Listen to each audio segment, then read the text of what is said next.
Hello and welcome back to another episode of the Risk Podcast. Today, I'm delighted to be joined by Nicola Crawford.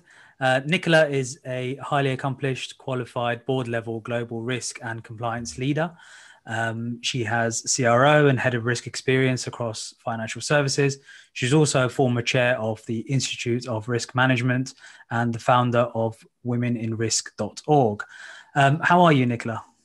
I'm good, thank you, Nader. How are you? Yes, I'm great. Thank you. So I've given you a brief overview there, but could you, for the listeners' benefit, can you tell us a little bit more about your background? Yeah, certainly. So I've been working in risk management for, without giving my age away, more than 20 years, say. Started off in Australia and New Zealand, where the first international risk management standard was actually developed in 1995. And I've worked in multiple sectors, not just banking and financial services. That's been the focus for the last 15 years or so. But I've also worked in risk management in healthcare, oil and gas, utilities, energy, and government sector. So I think also, from a financial services perspective, it's good to transfer knowledge between industries. So what works well for one industry where the focus is stakeholder management, not necessarily profits, could then actually be transferred over to where the focus is normally on profits and quantification and to have a more subject perspective. Okay, great. Thank you. So there's a few things we're going to touch upon today. But to begin with, I think it was around this time last month, the FCA published their DCEO letter. They set out their views on key risks and their supervision strategy and approach. Now, one of the 4 key priorities was ensuring operational resilience. Now, for the listeners' benefit and mine, could you please give us a bit more insight as to what that actually involves? Yes, certainly. So obviously there's increasing regulatory scrutiny on the stability and resilience of the financial services sector as a whole. And this is now starting to be put onto the individual firm level. So it's about understanding, really moving away from a focus on risk itself and trying to prevent risk and actually accepting the assumption that actually disruptive events will actually happen. For example, look at COVID. Yeah. And so it's really understanding from a organizational way perspective, what are your important business services that you deliver to your customers, internal stakeholders, maybe to your external stakeholders, including any relationships that you may have with other entities. So you might sit in with a group or be the group. Once those business areas are actually understood, it's then a really understanding if there is a disruptive event, what is the tolerance from the impact perspective? And that impact can be anything from impact on customers. So how much tolerance are there around how many customers are impacted and how can you actually, through your resilience operations, make that reduced? Impact on how long you can tolerate the disruption for. That's actually very, very key. Excuse me. Impact on the financial stability of the organization. So there's quite a few different impact statements, as it were. So it's what's the tolerance around the impact of those events. And then once you actually understand those tolerances, making sure that you've maybe run some scenario analysis to test whether they're the right ones, to do some calibration exercise. And then once you've actually put some strategies and procedures and processes in place to manage those impacts so that they stay within tolerance, then it's about testing. So, practice. And personally, where I've been involved in other resilience activities, running a playbook is actually a good thing to do because it allows you to practice and test and improve capabilities over time. Okay. Yeah. Oh, perfect. Okay. And I mean, to kind of add on to that as well, with financial services firms going through, tech change or digital transformation, how can risks arising from operational disruption that you mentioned earlier be managed or mitigated? It's interesting, actually, the concept of, the extension, because in the past we have taken resilience as to mean in IT interruption. So, focus on disaster recovery plan and the like. I think this is actually a little bit more holistic in terms of we need to focus on our change risk management capability. Because what you'll find is, we're quite good at managing operational risks. We're quite good at running RAIDs logs for project risks. But what we need to focus on is what we call transition risk. So when the change has actually occurred and it's put into BAU, how do you actually stop any particular disruptions from happening? Yeah. So I think that there is a maturity curve that needs to be improved upon around managing the risk of change. Personally, that's my view of that.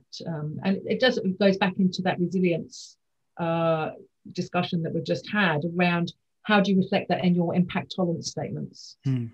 Okay. Has this been accelerated somewhat due to the kind of learnings from COVID?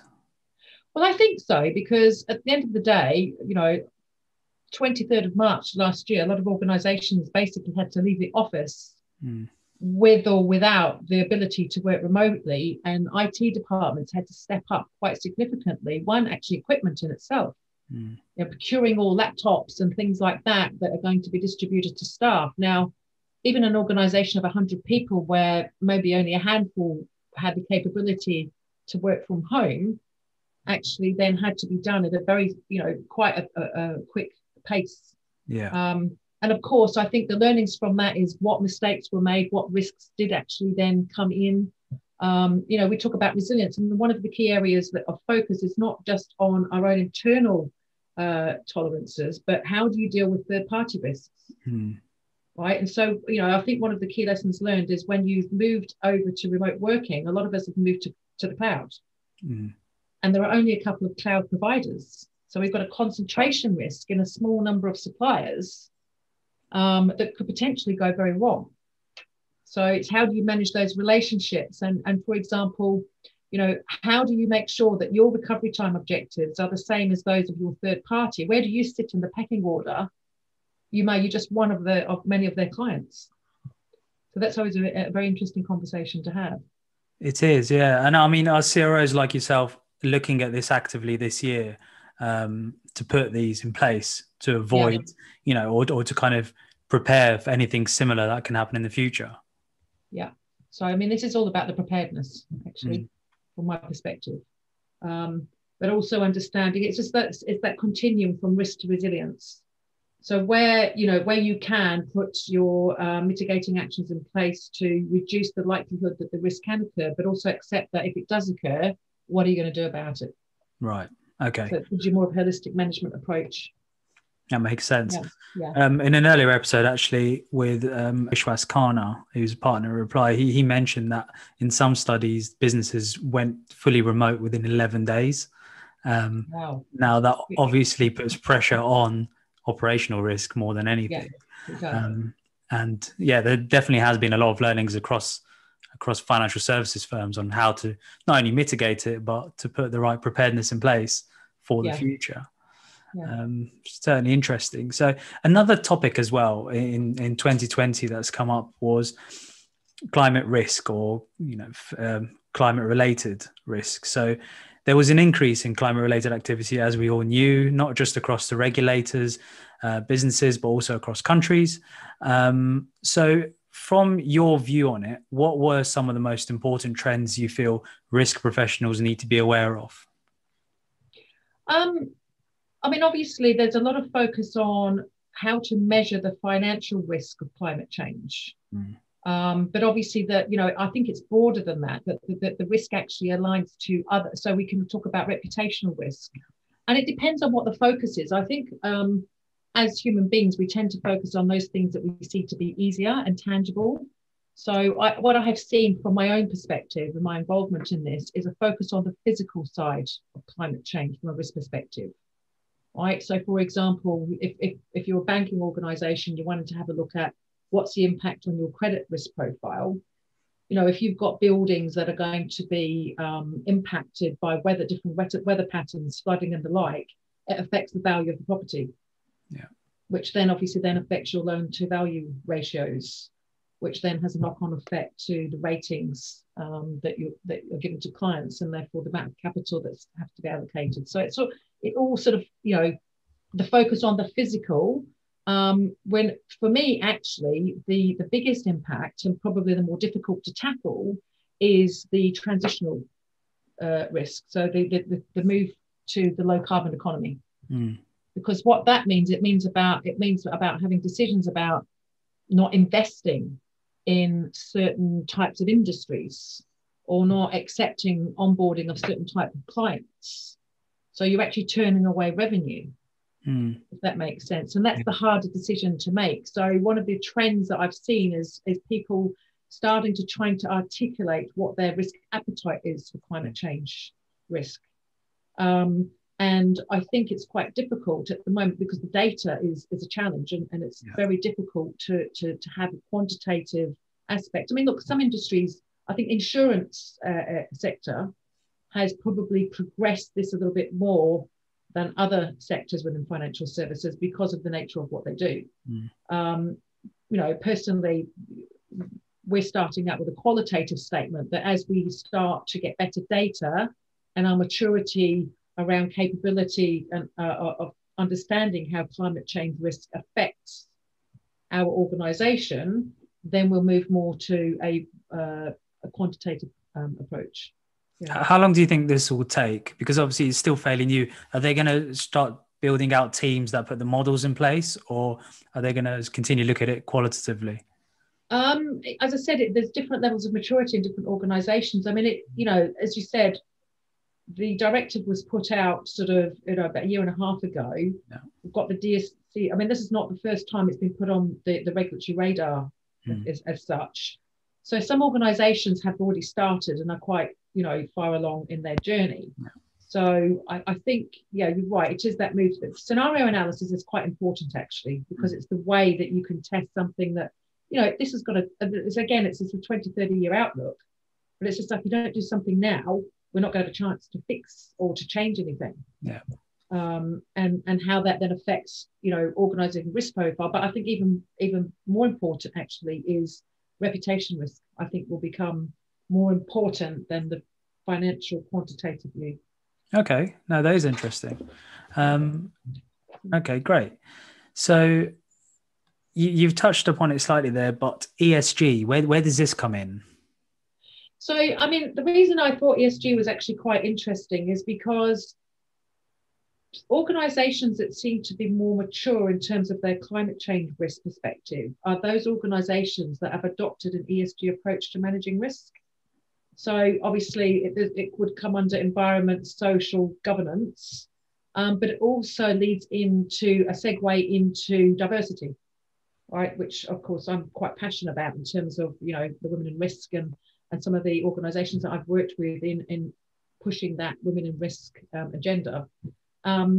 Because at the end of the day, it's all about transparency about how your organisation is managing things of social importance to external parties, right? So people are starting to care about whether, you're on par. So, the gender reporting that happens probably this time in this first quarter, we get the gender pay gap reporting late, I think early April. Yeah. And people now start to look at that as a reputation issue, right? Especially this is companies where it's all publicly available information. Yeah. It's all around what are you doing about climate change? Are you investing in green type projects? Yeah. Right. So, I think that to me, the ESG agenda is sort of brings in some of the key topics that are on the radar now. It just gives you a framework in which to sort of manage them holistically. So you're not creating silos of management that, if they're fragmented, can be ineffective and inefficient. That's interesting. And I like the correlation between that and diversity in risk as well. It's not an obvious one, but I think you've articulated that quite well. Diversity of thought. I mean, it's not just about gender diversity. It's across the board. Because at the end of the day, diversity of thought leads to better outcomes and better performance. Yeah. Because you get, different perspectives and therefore you get a more comprehensive view of any issues that you're trying to tackle. Absolutely. There is, it's a wide kind of spectrum diversity. But seeing as we're recording this podcast on International Women's Day, I'd like to touch upon gender diversity. Now, diversity in risk, from your perspective, how has diversity evolved throughout your career? So when I was working in Australia, back in sort of the early 90s, late 80s, early 90s, women, so, we used to have a guy used to come, I won't say which company it was, but he used to come from head office in London to Sydney, and all the girls would, if you got invited to his gig, it was like, and it was just real, and it was a bit sleazy. Right, definitely, the Me Too generation would have slammed him. Yeah. To where now, I've worked in organisations where, to start with, I've been the only woman in a management team or in a functional team, and you either go along with it. I mean, you've got to, at the end of the day, it's about your forming allies. It's not just about how do you promote gender diversity from a female perspective? It's got to be from both perspectives so that you get a balanced view and you have that diversity and understanding unconscious bias, not only from male perspective, but from my own perspective, because we all have unconscious bias in some shape or form. It's just making you, it's self-awareness, I think, is a good way to tackle and promote the benefits of diversity from either a gender perspective or other perspectives. Yeah. I mean, I work with many leaders that more so now than ever are trying to promote diversity within their hiring of senior leadership positions in risk management. Naturally, I think there's always, things to finesse and things can be done better. So what advice would you give, say, for example, a board looking at hiring, for diverse opinions and diversity of thought, but trying to tackle kind of gender diversity in the right way? Yeah, it's difficult because at the end of the day, you want the best person for the job, but you want to, so if your talent pool doesn't have the right mix of potential candidates, then the gender diversity goes through the door straight away. And I mean, recently I've read a number of different CRO job descriptions, and they're quite, they're very male oriented. There are certain words that give a bias towards male candidates, so, results driven. I can't remember some of the words I picked up on, but rather than, and also, women tend to not apply for jobs that they can't tick off 100%. They sort of think that they need to be able to do the whole job. So I often find actually that those job descriptions that are more conducive to a diverse candidate pool are those that actually specify, right, that, we accept that everyone will have a chance, that you don't need to have 100% of the skills they're asking for. No, that's true. Especially working in recruitment, you can imagine the number of job specs that I see and come across, and the fact that I speak to a number of highly kind of not only suitable, capable, but to some of the best female candidates, and they just see 2 lines of a job spec and say, right, well, then I'm not right for it. No one is right for the entire job spec. Some job specs are 3 and 4 pages long, which is longer than most careers if you were to cover everything. But it's the understanding and accepting of the way the language is written, and maybe changing that, I suppose, is a good start for hiring managers to look at.